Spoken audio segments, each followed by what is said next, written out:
Brothers and sisters, life is full of paradoxes.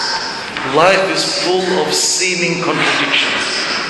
And one of these seeming contradictions, paradoxes, is our perception that simple phenomena are much easier to understand than complex ones.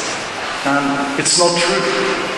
The complex things are much easier to understand because we can break them up into their component parts and study them separately and put the picture together. Whereas simple phenomena are those that need to be understood with our whole being, with our whole person. And the Holy Fathers say that God is a simple being. This is why you can't analyze Him.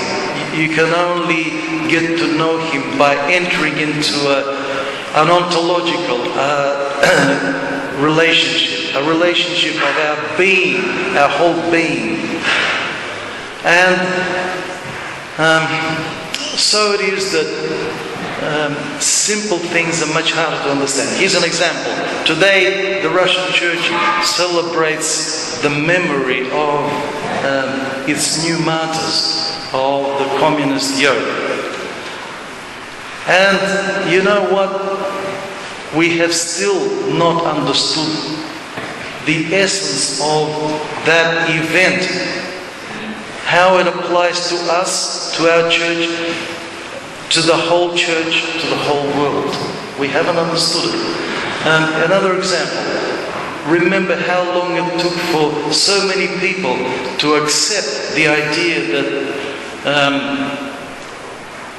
Tsar Nicholas, that the royal martyrs, that they were martyrs. People looked at it in complex sort of political terms and they couldn't understand. They couldn't understand that this whole process of the revolution, that was a spiritual war, a war between two worlds, a very intense war. Now, I'd like to spend most of my 7 minutes today talking about the first reading. The parable, the first parable that prepares us for Great Lent, begins this preparation. The parable of the publican and the Pharisee. And I'd like to suggest a little test for us right now, here and now.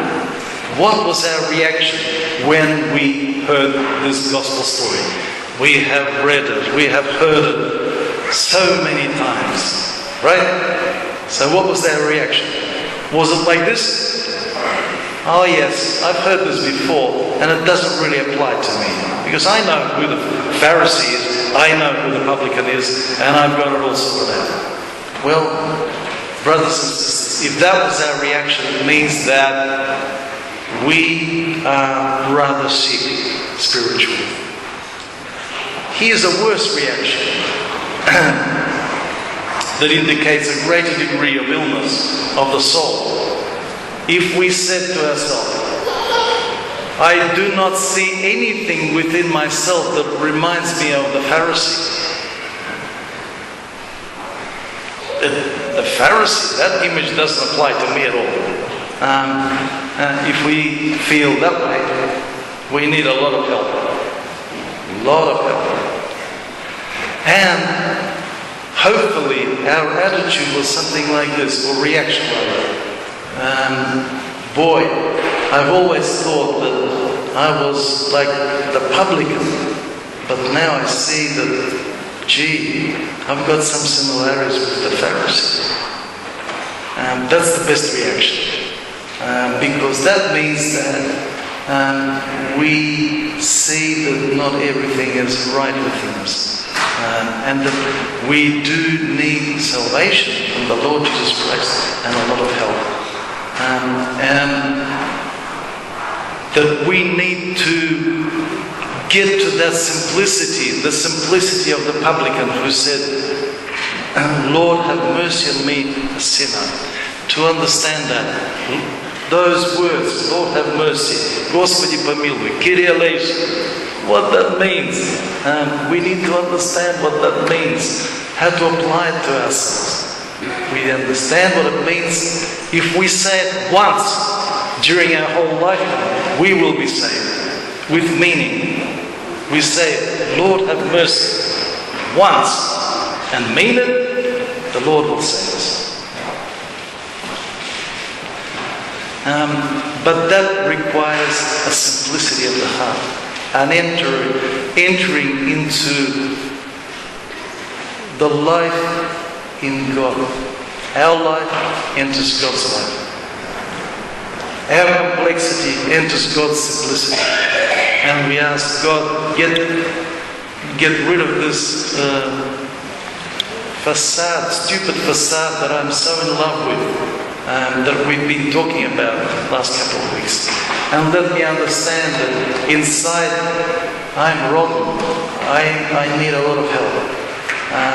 This is the simple thought that needs to be understood and developed during these 3 weeks, then 6 weeks of Lent, then the last wonderful week of the Passover, the Easter, the Passover of the Cross, and then the Holy Resurrection, and we meet the Lord inside. May God help us.